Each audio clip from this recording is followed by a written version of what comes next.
Final ending to the face-to-face madness. Few months later, several months post-discovery of his affair, my husband's head is still stuck firmly in the clouds. He is deeply committed to remaining deceptive. I have layers and layers upon evidence of his long-term affair. I have pictures of him and his affair partner together, cuddling, smiling, and looking very much in love. I have confessions from family members who saw this affair develop and were too embarrassed or simply said nothing because they did not want to get involved. I have intimate text messages from his affair partner. I must admit, I entrapped her one night, chatted with her using his phone, pretending to be him, and that's how all my suspicions were confirmed.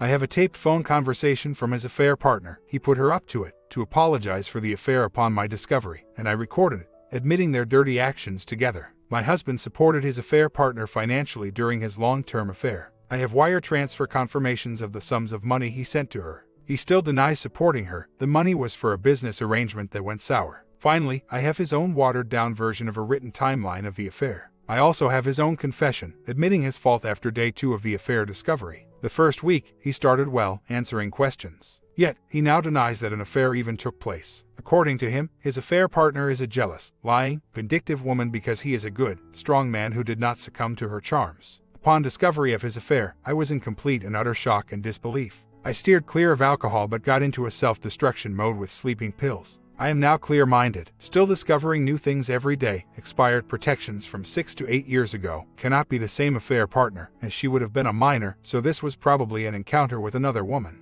I have become a detective in my own home. He refused to move out, so I let that go. The affair did not happen. It is all in my head, he says. They went to all these hotels, clubs, trips and did nothing, just had a drink. He cannot own up to what he did not do. Why should I put up with his denials? Why should I wait for the aha moment when he comes from the darkness into the light? Why should I put up with him asking me to get over it so that things go back to the old normal? The old normal, you know, where I was being cheated on and in the dark, where he would gaslight, manipulate or deflect, and where everyone seemed to know about his double life except me. Why should I put up with his verbal abuses, blaming me for his affair? You did not give me attention. Many women would love to be in your shoes. The other woman was open and communicative. You are not. You never loved me anyway. This was your plan from the very first day we got married. Looks like you are determined to break this marriage. You know what? I am not sorry for the affair. You deserve it. This is the reason why. 2 preteen children, their stability and financial reasons.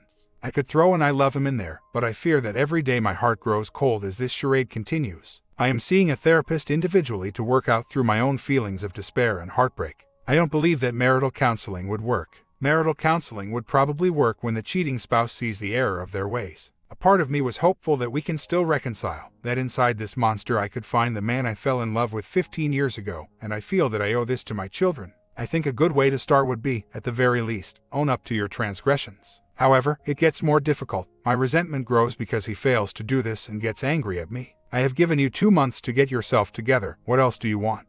Is this denial an affair fog? Has anyone ever encountered this from a cheating spouse who got caught?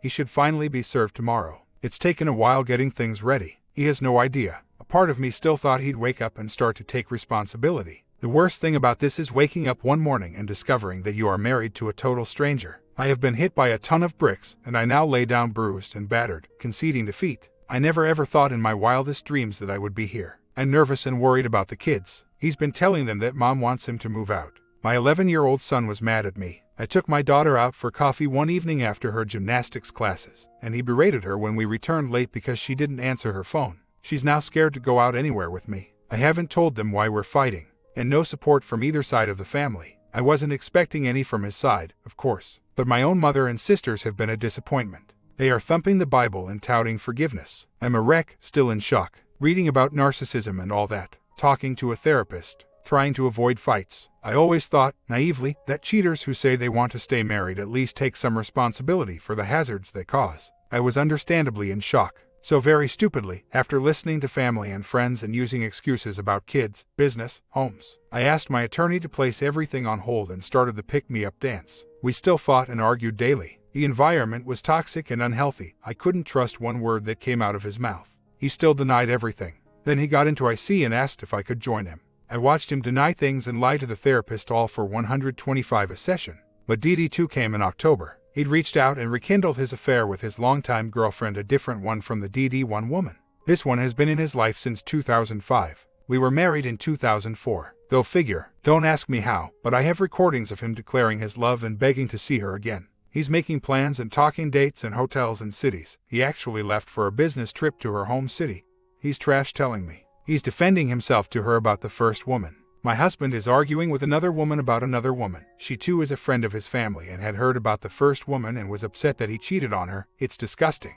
I did more digging. There's a lot of texting and dirty pictures. At one point, 3 years ago, through my digging, he was dating and texting the 2 women concurrently at the same time. I'm only writing because you guys warned me and I didn't listen. Even with the red flag denials, blatant emotional abuse, and him using the kids to demean me, I sat there, waiting for the unicorn. Waiting for my husband to come to his senses while playing the dutiful wife and swallowing my pain. DD 2 came upon me. I'm a fool yet again, but this time, I'm out. Half a year later, I've been busy planning my move out of the family home. It's especially hard because the kids are in the middle of the school year and it's the holiday season. I was hoping to suck it up until the summer, but the situation was impossible. I was losing my soul. None of our families know that I'm splitting yet. Right now, I need support and encouragement and nothing else. I haven't been getting that. And it's Christmas and breaks my heart that the kids will associate the holidays with a time their family was breaking apart. I regret wasting the whole summer waiting for a unicorn. The reality is hitting me that my life and kids' lives as we knew it is over. Buying new furniture and everything from scratch. Starting life from scratch and picking up the pieces. Husband said I couldn't take anything out of the house. Says he won't let me go.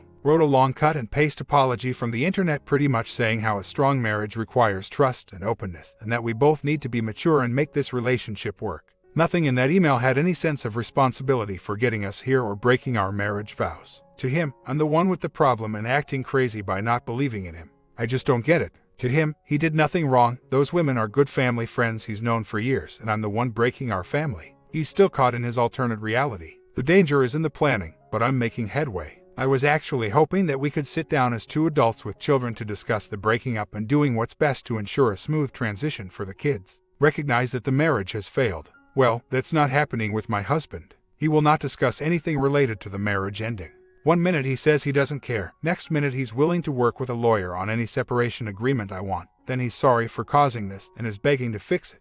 The next minute he's blaming everyone else for interfering in his marriage, calling my dwindling support system and getting into arguments with them. Then threatening to discard the kids so that I can go ahead and find a new perfect dad for them. And other times he's just plain old mean and vindictive and keeps making threats. Then declares how much he loves me. It's exhausting and I'm tired. I'm remaining focused on my move out and getting the new place ready for the kids before telling them. I have a lawyer, but at this point I have to get out of the house. He's never moving out and I don't care anymore. That's a fight for another time. I'm alone. My family are out of state, hundreds of miles away. The supportive ones can only do so much from afar. The rest is up to me. I have to dig myself out of this hole and be a strong and sane role model for my kids. I've been drinking and sinking into depression the whole year while my husband was busy seducing women. No. 2. My own kids were constantly worried about me. I'm okay now. It's just a matter of time. My husband just doesn't care about anyone but himself and I have to accept that bitter reality. The new lease is in place and I'm furnishing the condo for move-in after the new year. My attorney is prepping the filings for service right after I move out.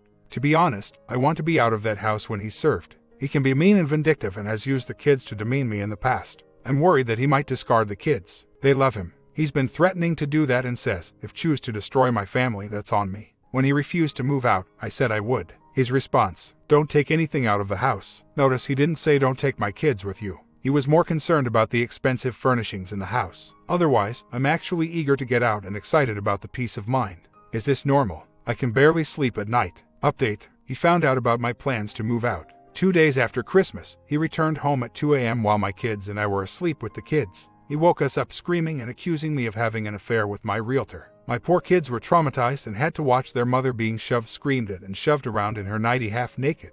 As the kids stood there watching and scared, he started berating me about breaking his home, cheating with the really while demanding that I get out. Initially, I didn't argue back, was completely mute and ignored him. He then telephoned his family and had them on speaker lying that I wanted to leave him for another man. The kids were in shock, scared and agreed with everything he said when he put them on the phone to confirm. When I continued to ignore him, he got angrier, grabbed and started yanking my arm. I finally spoke and said no, then said I was leaving. He was pushing me to get out, ignoring my protests that I needed to get dressed first. It then hit him that I was serious about leaving, so he shut and blocked the bedroom door as I struggled to get my clothes on. I was worried about the kids and started trying to explain that I had to leave and would be back for them and that they should never allow themselves to be treated badly. They were crying and confused, 12 and 13. He instructed the kids to hide the car keys and told me I wasn't going anywhere. I had my cell phone in my hand and then called the cops to say I was being prevented leaving a violent situation. The cops came, took our statements, asked if this had happened before. The pushing and slapping has happened a few times. He asked the kids to back him up and deny everything since I had no bruises. He was sobbing to the cops and whining that he's been a good citizen for many years with a clean record that I wanted to ruin. They asked if I had anywhere to go. I said I couldn't leave the kids. They were too scared to come with me anyway, after seeing what happened. The cops left. Couldn't leave my kids to be more brainwashed that I've abandoned them. My poor kids are traumatized and are too scared of their dad. They were like zombies that night, agreeing with everything he said. The silver lining is that they're seeing what their dad realtor is, which is devastating for them. My lawyer was out of town for the Christmas season. I have to wait for next week to see her. I'm shaken by the Christmas holiday events as the kids are too. My heart breaks for them. Because of H's intimidation and aggressive demeanor towards the kids, there's no guarantee that they'll agree to come with me. He has been telling them that no one is going anywhere and families stick together no matter what. Moving out is ideal and attractive, but the kids might not come because they're terrified of dad. The older one is more perceptive, though. I was going to have him served at work next week. He's been threatening to discard the kids, kill himself or move out and disappear. With any luck, he might just slither off into the darkness, or he might stay to fight and make things worse. Update: I had to climb out my hole of depression and darkness, pray to God for strength and execute everything while he was away on a business trip. I moved out into a small condo 2 miles away, school boundary constraints. I took nothing from the house, just clothes, 1 car and kids, who thankfully saw the light. I was lucky enough to have a good job and was able to make things work financially. I left behind everything I'd worked for and started life afresh in my late 30s, buying used furniture and household items. I now feel so blessed and lucky to finally be peaceful, despite being left in marital debt. I see my kids less than I'd like. They have grown to respect me and that gives me strength. I'm taking it one day at a time as we work towards the divorce custody process. He's stonewalling everything. The scumbag still has the nerve to ask for financial support to pay for the mortgage and bills. I have to swallow my anger a lot because we have to co-parent, and it's important to me that he maintains a relationship with the kids. He loves, discards the kids too, depending on his mood on a particular day. Before, I had a mountain of reasons to think he was the greatest guy ever. If the universe hadn't just dropped irrefutable evidence into my lap in January 2019, I'd still be in the dark right now. And he was a complete double-lifer with women. He was most definitely a fake, acted attentive, loving, considerate. You can truly not know how demented some cheaters are. I'm now out of that marriage and I look back daily asking myself why on earth I was wasting my time trying to fix a broken soul. I think I was literally caught unawares and had to scramble to find my footing before seeing my STBX for who he really is. That itself was a journey and a process. Took a lot of prayer too. I'll be okay. It's taken me a whole year to start thinking clearly. Every day gets better. Every day my mind clears and I'm just so happy to be out, accepting that life doesn't always work out as you anticipate. My focus is on my kids now, trying to heal them too. My comment: while it's good that you want them to have a relationship with their father, please keep in mind that that relationship is up to him. That is his responsibility, and if he craps the bed, then so be it. Your kids have you as their safety net always. Story 2. The New Day. I discovered my wife's 2-year affair on January 2nd, and it continued until January 31st when I finally told her I would leave her unless she ended it. She begged me to stay and did end the affair. She wrote a no-contact letter, which I hand-delivered to the other man.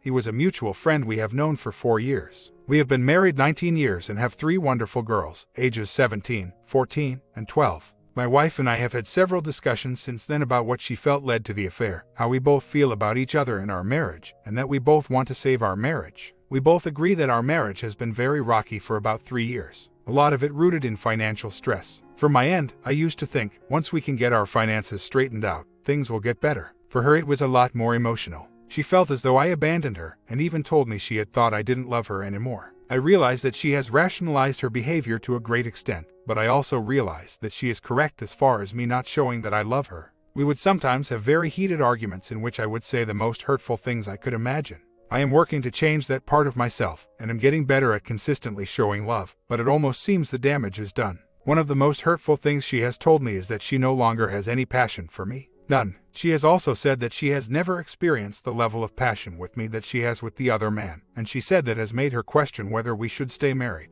She wants to be happy and fulfilled. I, on the other hand, have always been very satisfied, always felt passion, and now am experiencing hyper-desires. She has asked me to be patient with her and give her space, so I have, but when we spoke a few days ago she admitted that her physical desire is not improved. She still won't even kiss me. I feel as though our roles are reversed, and that I should be the one that doesn't feel desire after what she has put me through. She agrees with this assessment and has expressed her surprise that I would want to. I am almost 100% positive that she has had no contact with him, courtesy of a keylogger on her computer and GPS tracker on her car. She says that she feels disgusting due to sleeping with the other man, who is not married, and that she doesn't want to be with me again until she feels passionate about me. I wouldn't be honest unless I admitted I have really drug her through the mud about the affair. I would go a few days without an outburst, then something would trigger my emotions. I have called her some pretty bad things. I really am working to stop the love busters, and it's getting easier. I just wish that I could see some small improvements from her. I did expose the affair. It was an easy choice after I found out that my oldest daughter figured it out almost 1 year before me. When my daughter told me, she was in tears and said that she hadn't known what to do. She said she didn't want to make it worse. I was crushed for her. What a thing to learn about your mother. My wife did answer almost all of my questions about the affair. She seems to be honest enough about everything at this point. It seems I may have described my wife and what she has said in such a way to make everyone think she is an absolute witch. She is not. She does feel remorseful and has said so. I will install a VAR in her car. I will have to take a different approach and see what happens, but I will definitely keep my eyes open. My wife completely disrespected, abused, and trashed me as a husband. I also agree that she did check out of the marriage. She told me so. It was obviously how she justified doing what she did. I have had many thoughts back to those arguments we've had, and again, I agree that I was baited. Some of them were over such trivial things and she just wouldn't stop until I was so completely frustrated, I would blow. She does admit that she was very wrong and is ashamed of the affair. She is ashamed that she didn't end it when I first discovered it. She does show remorse, just not with physical affection. I will do the 180, continue to watch her very closely, and see what happens. I love her. So, despite what she has done to me, I do not want to end my marriage, but as I have told her already, she gets no more chances. It takes about 6 months to regain desire for the husband after her affair is over. I would be very interested to hear from women on this subject. I realize that my wife could still do it with me regardless of passion. In fact, during the heat of an argument about it she told me she would, but she also made it clear that she would not mentally be there. In light of that, I decided to wait. So, let me be clear, I am waiting for her to want to sleep together, not just to lie there and let me take it. She stopped bonding only after D-Day, but it had been slowly getting farther and farther apart for about 6 months. She has told me that they had slept together exactly 4 times, beginning in September. My comment, a 2-year affair and they had slept together 4 times. Would it matter to you if you find out that they had slept together at a number much larger than 4 times? What at this point is a deal breaker for you? What are you willing to put up with? She stopped her affair once you were ready to move on without her. It wasn't a coincidence. You are willing to reconcile on her terms, at her pace, and now you are waiting for her to initiate physical intimacy. It is not a coincidence either. In this situation I would not reconcile, but I would never reconcile with a cheater. That is just how I am built. I would just have joint custody of our 2 girls. I rather not live in misery. I give a lot of respect to the guys that do reconcile, but it really boils down to who you are. OP responds, I do still love my wife, and that is why I am giving this more time. I will file for divorce if there comes a point that I can't take it anymore, or if I find out that she is still seeing him. Meanwhile, I am taking care of myself and preparing mentally for doing so, if need be. Some of the advice on here, such as forcing her to do this or that, backing her into a corner, etc.,